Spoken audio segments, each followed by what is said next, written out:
Tumeteni hapa juu ya uzinduzi wetu wa programu ya Kijani First Time Voters.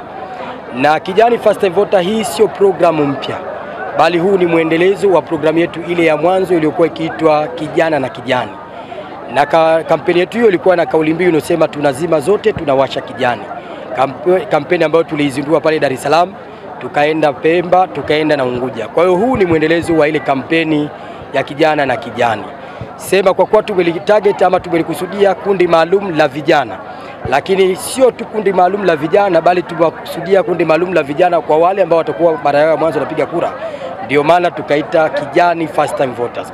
Lakini lengo la kampeni hii ni bado kuendelea kuwasisitiza vijana wote ambao wanakwenda kupiga kura mwaka huu 2025 kuhakikisha wanakwenda kuchagua rangi ya kijani.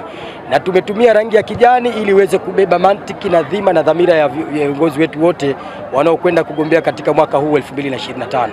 Hapa nikiwa na maana ya Rais wa Jamhuri ya Muungano wa Tanzania kama ndio champion wetu nambari 1, lakini pia na Rais wa Zanzibar na Serikali ya Mapinduzi ya Zanzibar, nikiwa na maana ya Daktari Hussein Al-Hassan Mwinyi.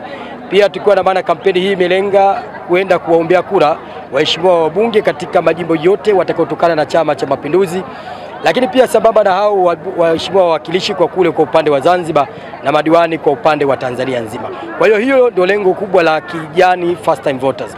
Na tunayo kauli yetu ambayo tunasema ikiwa watu hawasikii, ikiwa watu wanajifanya hawaoni, basi mwaka huu kwa mwaka 2025 tunayo kampeni chetu kidogo cha kuambia kwamba rangi nazo zitaongea kwa mwaka huu 2025.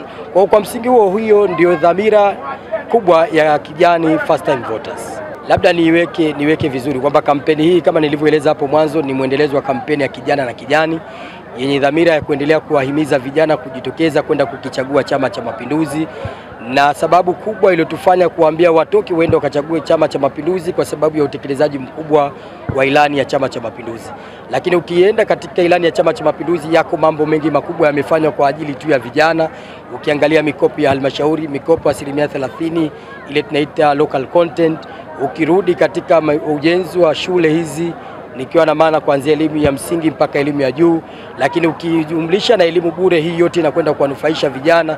Lakini sambamba na hiyo mikopo ya elimu ya vyuo vya kati ambayo hapo mwanzoni haikuwepo, na champion wa jambo hili atakuwa ni Daktari Samia Suluhu Hassan.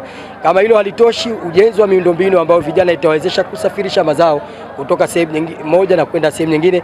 Kwa hiyo tutaenda kuyaeleza yale mazuri na makubwa yaliyofanywa kwa upande wa vijana.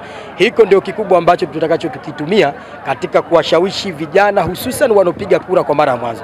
Na hapa naomba niweke vizuri ili unielewe, kampeni hii tumewa champion zaidi wale wanaopiga kura kwa mara ya kwanza, kwa sababu wao ni wanagenzi ambao hawafahamu namna na zoezi la upigaji kura linaendaje, na pengine wanaweza kuwa wanagenzi au wageni katika masuala mazima ya kampeni. Na kama tujuavu, hapo baadhi ya wanasiasa ambao hawana nia njema na taifa letu na nchi yetu wanatumia kampeni chafu, kampeni nyeusi katika kushawishi vijana hawa. Kwa hiyo ndio maana tukasema tuanze na hawa vijana ambao ndio kwanza mara yao ya kwanza kupiga kura, lakini haina maana kwamba tumewaacha vijana wale ambao tayari ni wazoefu katika zoezi la kupiga kura. Lakini kampeni hii pia inalenga kuambia vijana wajitokeze kwenda kuwania ama kugombea nafasi mbalimbali katika uchaguzi wa mwaka 2025. Hapa tukiwa na maana katika nafasi za ubunge, nafasi za uwakilishi, nafasi za udiwani kwa upande wa Jamhuri ya Muungano wa Tanzania. Lakini chengine inapanga ama inalenga kwenda kuwahimiza vijana katika namna bora na njema ya kuendelea kudumisha amani, umoja na mshikamano wa taifa letu. Jana nilikuwa nikiperuzi mitandao ya kijamii, nimewaona vijana wa upande wa pili wa Kenya wakieleza wazi kwamba dhamira yao ya kuja hapa Tanzania kuja kufanya vurugu, na wakionyesha kwamba wamelipwa, ni wa Kenya kabisa. Na tunajua kampeni hizi zinaendelezwa kwa baadhi ya maeneo, na nimeshawahi kusema hivyo mara nyingi katika mikutano yangu ya kampeni.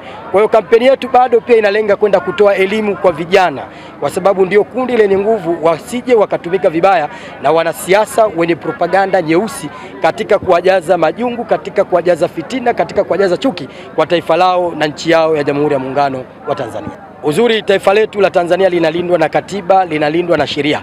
Lakini taifa letu tumegawana majukumu. Viko vyombo vya sheria viko vyombo ambavyo vinahusika na ulinzi na usalama wa taifa letu. Sisi kama jumuiya ya umoja wa vijana, kazi yetu itakuwa ni kutoa elimu kwa vijana wenzetu juu ya umuhimu wa kutunza amani, umoja na mshikamano na usalama wa taifa letu.